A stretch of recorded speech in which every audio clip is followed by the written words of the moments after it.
नमस्कार, आर्य न्यूज देख रहे हैं आप। मैं हूं आपके साथ पल्लवी सिंह। बुलेटिन की शुरुआत करेंगे इस वक्त की बड़ी और अहम खबर के साथ, जो कि आगरा से सामने आ रही है। आपको बता दें कि आगरा में इस वक्त की बड़ी खबर, जहां पर एफएसडीए के 2 अधिकारी समेत 3 पर केस दर्ज कर लिया गया है। दरअसल विजिलेंस की जांच में ये अधिकारी फंसे हैं, जहां तीनों ही अधिकारी तत्कालीन सहायक खाद्य आयुक्त पर केस दर्ज किया गया है। दरअसल तत्कालीन अभिहित अधिकारी पर यह केस दर्ज है, जहां कारोबारी ने सीएम पोर्टल और डीएम से इस पूरे प्रकरण को लेकर शिकायत दर्ज करवाई, जिसके बाद ये आधिकारिक कार्रवाई देखने को मिली है।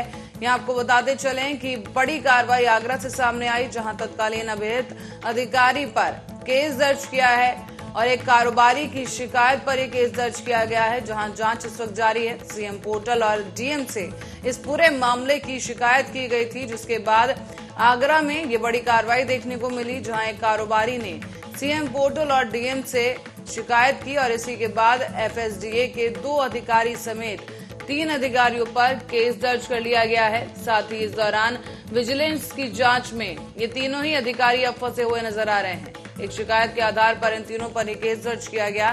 तत्कालीन सहायक खाद्य आयुक्त पर केस दर्ज किया गया है। साथ ही आपको बता दें कि एक कारोबारी द्वारा शिकायत की गई थी और तत्कालीन अभिहित अधिकारी पर यह केस दर्ज किया गया है।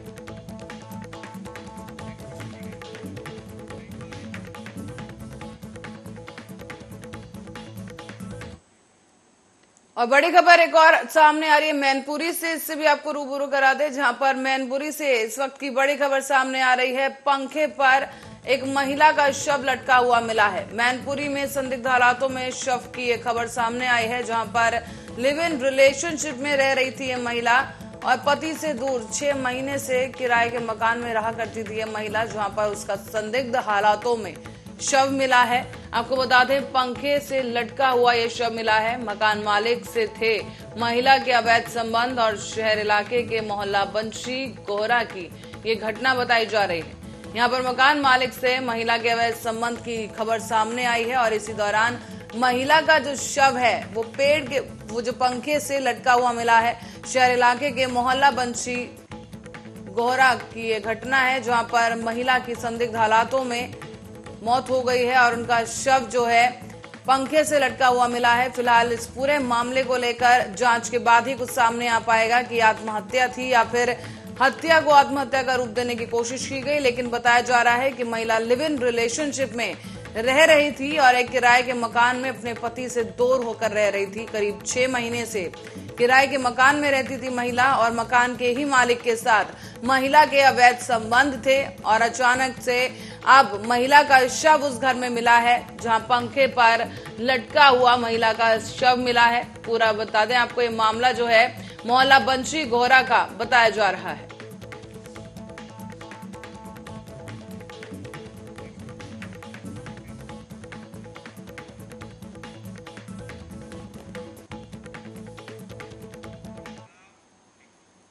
तो वहीं चुनाव रणनीतिकार प्रशांत किशोर के प्लान पर कांग्रेस ने एक बार फिर से मौका गंवा दिया है।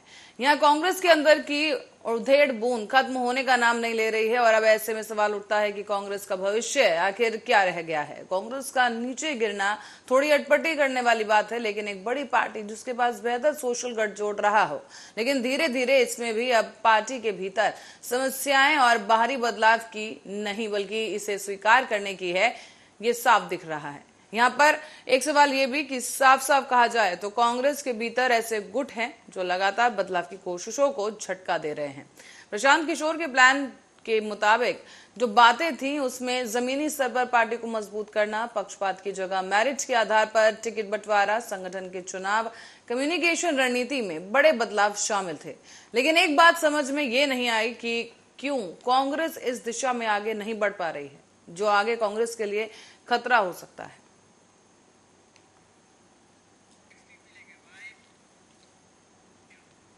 तो वहीं रुक करेंगे अगली खबर की ओर। यहाँ पर पीएफ घोटाला साल 2019 में ही सामने आ गया था और अब पहले इसकी जांच ईओडब्ल्यू ने की थी, लेकिन बाद में ये मामला सीबीआई को सौंप दिया गया था।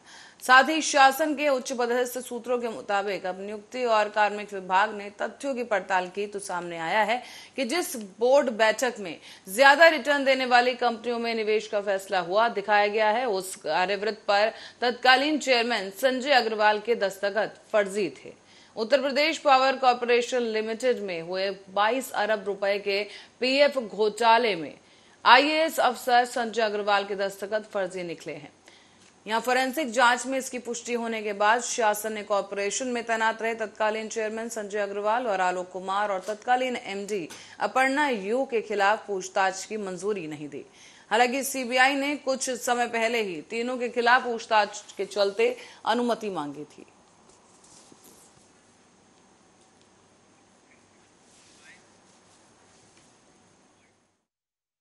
नहीं मिली है और इस पूरे घोटाले के मामले में जांच अभी भी जारी है, लेकिन पूछताछ को लेकर एक सवाल बड़ा अभी भी खड़ा हुआ है, जहां पर आपको बता दें कि सीबीआई को फिलहाल पूछताछ की अनुमति नहीं मिली है, जो कि काफी समय पहले से ही सीबीआई की तरफ से मांग की गई थी कि पूछताछ की अनुमति के लिए, लेकिन पीएफ घोटाले में संजय अग्रवाल की जो भूमिका है उस पर भी इस वक्त जांच की अनुमति मांगी जा रही है। और गोरखपुर से एक बड़ी खबर सामने आई है। यहां आपको बता दें कि एसटीएफ गोरखपुर यूनिट की बड़ी सफलता देखने को मिली है।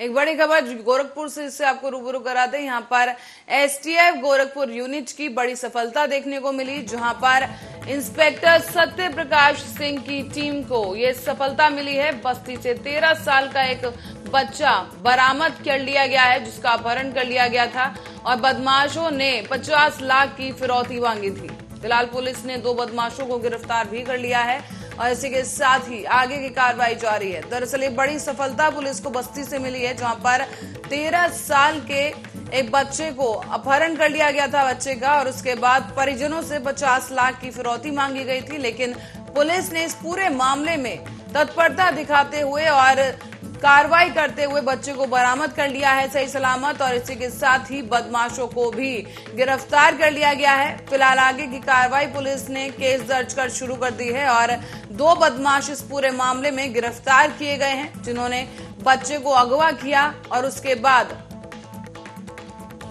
फिरौती मांगी गई, जिसके बाद पुलिस ने मामले की छानबीन की और सही सलामत इस बच्चे को बरामद कर लिया है। साथ ही दोनों जो आरोपी बदमाश हैं उन्हें भी गिरफ्तार कर लिया गया है। इंस्पेक्टर सत्यप्रकाश की टीम को यह सफलता हासिल हुई है, जहां बस्ती से महज 13 साल का एक बच्चा उसका अपहरण कर लिया गया, जिसे सही सलामत पुलिस ढूंढ निकालने में कामयाब रही।